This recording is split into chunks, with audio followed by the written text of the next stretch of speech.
So I'm shooting my 1DS Mark II and my Sigma Art 35mm EF lens. That's all the gear I have with me. I have no other lenses.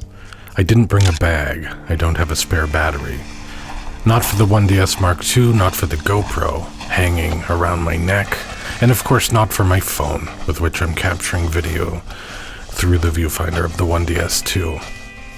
The 1DS Mark II cost about $350, maybe $375, maybe $325 US, somewhere in there, used. The Sigma Art 35mm costs about $425-ish right now, used, US. This is nearly real time. It's not real time, but it's darn close. There's very good reason why I'm trying to do this in close to real time. Well, a very good series of reasons, which I'll get into in a second.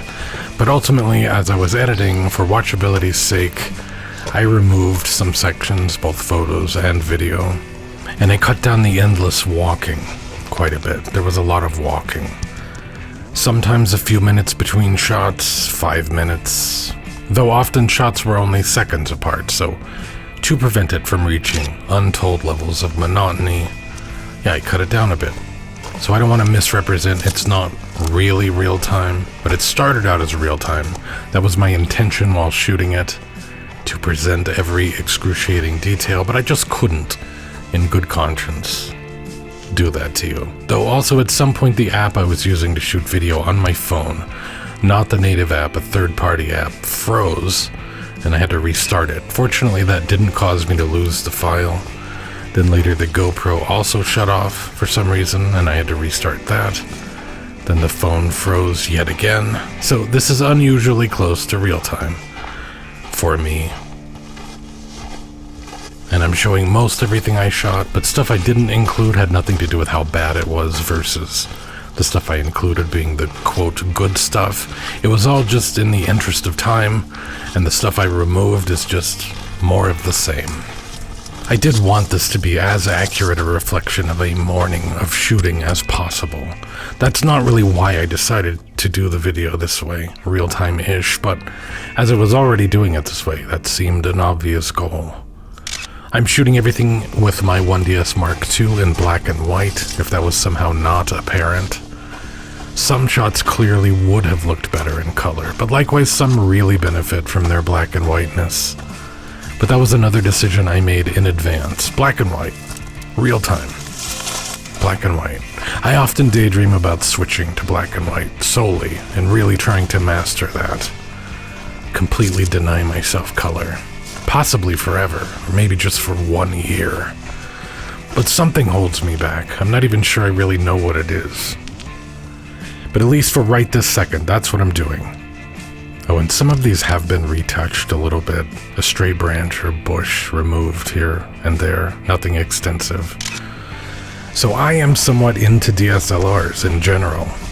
In my opinion, they are more fun to shoot on than mirrorless. It's not that they're better, or worse, or more pure, or the old ways are best, or anything like that. I may well have some of those feelings, but that's irrelevant. But since I do not have a camera boss telling me which camera I have to use, if I'm not shooting a client, I will essentially 100% of the time grab the camera that gives me the most joy, fun, pleasure, the one that is the most fun to use. And I like my cameras big and loud and tactile and clunky to a point, but also elegant. So if I'm shooting digital, that's a DSLR. At one point in time, that was just basically every pro camera. Now there's a bit of a distinction to be made. My point is I didn't know that I was into DSLRs until more recently, because being into DSLRs used to go by a different name. Photographer. I have a mirrorless camera and I like it very much. I like everything. I'm not super into this choosing sides type of mindset. This thing sounds fun, whatever it is, thus I will do this thing, which might result in some fun. That's really the extent of the thought that I put into it. Sometimes I drool over higher resolution sensors like medium format digital. But over time I drool over such sensors less and less often. For one or more reasons, I needed, or at least felt that I needed, to sell off some of my DSLRs. So that launched me into many months of self-examination, painful decision-making. I both felt incapable of choosing, but already basically knew my choice. Just had to become okay with it. Ultimately, I figured if I screwed up the choice, realized only after selling a camera that it was a huge mistake, I could always get another one, so no need to be timid about it. Here are the 3 DSLRs that survived the purge. The original 1D from 2001, Canon's first flagship DSLR, the first DSLR I ever owned. I guess this is a nostalgia pick, but oh well. I wanted to own this camera again for so long, and I got one in such good condition with such a low shutter count, 8 or 10 months back. I just can't see giving that up, even though it's slightly redundant and worse than the 1DS2 that I'm shooting today. So yes, the 1DS Mark II from 2004 is the second of the 3 DSLRs that I'm definitely keeping, or have kept. I had imagined I'd only keep one of these old 1D cameras, but no. This is still the DSLR I grab most often. It gives me the 1D tingles, but it's full frame, much larger viewfinder. It's 4 times the resolution, or twice the resolution in both directions, depending on how you look at it. I thought I'd probably sell the 1DS Mark II, but I can't. My third choice was easier in a sense, but also harder in a sense, or at least logic played less of a part in the final decision. Sometimes I find it difficult to make the illogical choice, the emotional choice, but honestly, that's a quality I have that I value. I hate so many things about myself, but the eternal struggle between logic and emotion, I value that. It can be tough to navigate, but I value that too. I very much think of it as a conversation between my mom and my dad that goes on in my head all the time. My mom representing the emotional part of me, and my dad the logical part of me. It's cool to exist somewhere in the middle. Right dead center, I would say. And there's something akin to waves or currents maybe that will push me one way or the other at various times. But I always kind of end up right back in the middle. I'd upgrade or trade in most of the various other components of my broken brain, but not that. That's something I treasure. So the third camera I kept is the original Canon 5D from 2005. Keeping that instead of the 5D Mark II makes little sense, I realize. The 5D Mark II is an astonishing DSLR, and I'll recommend it for just about anything to anyone until I drop dead. But I've always said, I've been clear about this, I owned and shot that camera throughout all the worst years of my life, during the times when I liked photography the least. I liked photography basically not at all during those times, so it's a chore for me to shoot that camera. I feel all the bad vibes. I don't mean that literally. It's just a tactile response to stimuli kind of thing. I had started to make friends with the 5D Mark II. But these other 3 cameras, we just click better. I don't have to put any effort into it. I genuinely want to pick them up. But the 5D Mark II is a wonderful camera. It's more capable than probably all 3 of these other cameras combined. But fun, I'm in it for the fun, not the capability. That's my one and only goal. So, it was a difficult choice, but it was also a very easy choice. Which is my favorite of the 3? The 1DS Mark II, which is the one that I use the most. The 1DS Mark II. The 5D is the one I'm more likely to throw into a bag full of other stuff, because it's a lot smaller and lighter, takes small batteries. It's not smaller in a mirrorless camera sort of way, more like in a 35mm film camera sort of way. Geez, I'm 9.5 minutes in and I haven't addressed this yet. Why do I have a telephone mounted to my 1DS Mark II? Besides the obvious, yes, I'm shooting video with it. But doesn't that eliminate all the fun of shooting a DSLR that I've been droning on about? And aren't I all about the fun? Yeah, this is tough for me. My logical brain and my emotional brain. Which, yes, by the way, I fully recognize that everyone has both sides. I just mean that people tend to be more one than the other. Whereas I feel that I'm not more one than the other, if that makes sense, but also who cares? Let me not get derailed here. So it's like this. I spend an inordinate amount of time shooting directly into the sun. Often with a telephoto lens, not today. I only have this one lens with me, but often. And that behavior paired with an optical viewfinder equals really, really bad for my eyes. Yes, I'm aware that doctors and sunglasses exist.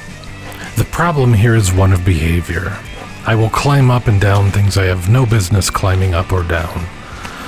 At my level of fitness or experience, I'll hang from bridges, whatever I need to do to get the best shot I can find. I can't trust myself. If the viewfinder is an option, I will stick my eye up to it, even if I swear to myself that I won't. But if through the viewfinder video is baked into the DNA of the video I'm making, such as it is today, well then I won't. That is the only scenario in which I can trust myself. Doesn't that make it less fun to shoot? Yes, most definitely. Less fun than mirrorless? I'm not sure. Still working that out. Lately I've been bouncing back and forth between both a lot. Maybe I will always bounce back and forth. Maybe I'll make a firm choice at some point. Don't know. I'll be shooting film again soon, a bit. I guess I'll have to use this same technique for my film shooting. Unfortunately, I have used this technique on and off for a very long time, not to save my eyes, but just to capture through the lens video, including with film cameras, because that can be interesting on its own. There's the issue that it kind of sucks to shoot this way. That's one issue. I imagine that's probably not resolvable, but there's also the issue that it sucks to set up. It can be kind of like balancing a gimbal, getting everything aligned properly. There's the issue that it can just screw up in the field, where you have to tear it all down and start over. And there's the issue that your phone will become trapped, because once you have it set up perfectly, you don't want to tear it down. I have managed to swap out a few parts, figure out a slightly different way of setting it up, where, yes, the experience is still not the greatest, but now it takes me all of 1 second to set it up, or correct an alignment issue. And I can remove my phone at any time, slap it back on. Solving those sorts of issues has gone a long way toward making this feasible on a regular basis. I've certainly talked about this before, but maybe I'll show the updated strategy in detail in the future. Anyway, it's better now, easier. This is the best it's ever been. So if I want to keep shooting old DSLRs, pre-live view DSLRs, as these three that I kept all are, without using the optical viewfinders, I definitely can. That is completely attainable. A slightly worse experience, but not difficult to set up. Mirrorless, perhaps I should explain, will not harm your eyes when you point it toward the sun, because even if you're looking through the viewfinder, as opposed to the screen on the back, you're still just looking at a screen. A digital screen, I mean, or an electronic screen, more accurately. Am I going to keep making videos in this format? No, I don't think so. It was fun to attempt to do something in real time, and fun to just slap a GoPro on again, a nice low-effort approach. But I failed to make a real-time video, so no, I think this was kind of an experiment, kind of a failed one, but a one-off sort of thing. Interestingly, I discovered that this approach is considerably easier while in the field, but far more time-consuming to edit. Whereas my normal approach is the opposite. It takes a lot more time on the day, but the edit is pretty quick. Because I'm just shooting little snippets with the edit in mind, or sort of editing as I go, in a sense. So I tried to make a video in real time because I first made a different video in a different way about a different topic over the course of several days, something I labored over. And my computer completely shredded the files, so I lost it. Minus like 20% that I managed to recover. I use a small external SSD formatted as exFAT because I move between a Windows PC and a Mac. Most of the time I'm working on the Mac. Most of the time the Windows computer is for other things, but not always. Ow! I'm constantly getting stabbed by pokey desert vegetation, but never more than this morning. I cut out like 20 different stabbings, and the audio of me bitching about it each time. So I don't know which, but one of the computers shredded the files. I didn't realize how non-robust exFAT can be for active high-volume work, especially switching between operating systems as I do. Why didn't I have a backup? Because I determined long ago that for internet, dare I say, content, I just can't absorb that constant influx of data into my backup strategy. Client stuff is immediately backed up. Family stuff is also immediately backed up. But stuff I do for the internet is just not as important to me, so I knew I'd eventually lose something, and now I have. I handled it pretty well, I think. I didn't really get all that mad about it. I had my moment of disappointment, then I moved on with my life. So it's just a piece of lost media now. In the course of making internet videos, there's been a few times that I've put a lot of work into something that just never materialized into anything, though that was always by choice. Well, I have now instituted a new backup strategy for internet video making. I really would prefer that that not happen again. Does it sound like I'm about to say that this video is sponsored by Backups R Us or something like that? No, I just bought a second identical SSD, and the second will just be a clone of the first. And the drives are formatted as APFS, safer. As a result, I won't be able to hop on over to Windows when I want to. Oh well. But that's why this video is what it is. I used all my energy on the first one. Not that I felt like I had to make something else to take its place. I just wanted to. I didn't like the idea that it beat me, that it was outside of my control. So I threw something else together. This. Sloppy Seconds, the motion picture. All this might give the impression that I'm in a really healthy place with doing these videos. You know, that I didn't want it to beat me, so I went out and did another one. Sadly, that's not really the case, though. I feel like I'm in a perpetual state of melting down at all times. It really has been an effort and a chore the past 8 or 10 months. The first couple of years were great. This year has been quite the challenge. I'm not planning on quitting. I would certainly hope that I'd hop on here and explain that I'm quitting, should it ever get to that point. But I do think about it an awful lot. Though there's one thing that always stops me. I think I'd become severely depressed within a relatively short amount of time if I were to stop. No matter how much I would promise myself, yes, I'll still go out and shoot when I don't have to. Photographs, I mean, I know I'd keep finding excuses not to. It would devolve into full-on anxiety and fear within a couple of weeks. Not exercising that muscle, I would just spiral downward. I struggle with that anyway, even after just a few days sometimes. It's hard to get back out there, but I'm just imagining after a few weeks, months, I want to get back out there, but now I'm afraid. Plus I hate myself because I can't get out there and because I'm afraid. This gets me out of the house with a camera regularly. I'm forced to be social at times. I cannot fully slide down into hermit mode. It's impossible. So I guess what I'm saying is, whatever it is I'm not enjoying about this lately, I also fully recognize that I'm getting something out of it too, something valuable. I have also determined, were I to fall out of love with photography, that's unlikely, but who knows, or decide never to shoot DSLRs again, I'd still keep my original Canon 1D. I've said a million times I don't own cameras as collector's items, but I guess I'm updating that stance. This one, the 1D, I want to own, even if only as a collector's item. That's not my current relationship with it. I shoot the thing. I love shooting the thing, but my love for it goes beyond that of a mere tool. I'm making this confession here. Similar with my VHS camera. If I fall out of love with shooting VHS, I'm keeping the camera, the Panasonic PV420D, because that's the camera I grew up with. It means something to me outside of the act of shooting it. The 1DS2 and the 5D are just tools. Great tools, I love them. They are implements of fun. Outstanding, amazing cameras, but nothing more. If I decided never to shoot DSLRs again, if this phone strategy to protect my eyes didn't end up working out, I guess I would sell those two cameras. And I know this because I was nearly there a month or two ago. When I first began to really worry about my vision and how much damage I've potentially done after so much time optical viewfinding, I thought, okay, that's it, no more DSLRs for me. But even in that context, I had decided to keep the 1D. But as I've already covered, I worked that out potentially in a different way. So for now, at least, likely forever, hopefully, I vote yes to Proposition DSLR. I found a safer way of doing it that seems to be working out. Not a perfect solution, but what the hell is a perfect solution to anything? What does that even look like?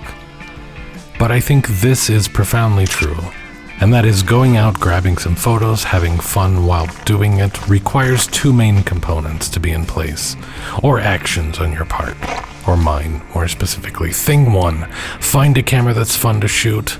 This is of course subjective. What brings about fun will obviously vary from person to person, so whatever your definition of fun is, go with that. Your definition would be the correct one.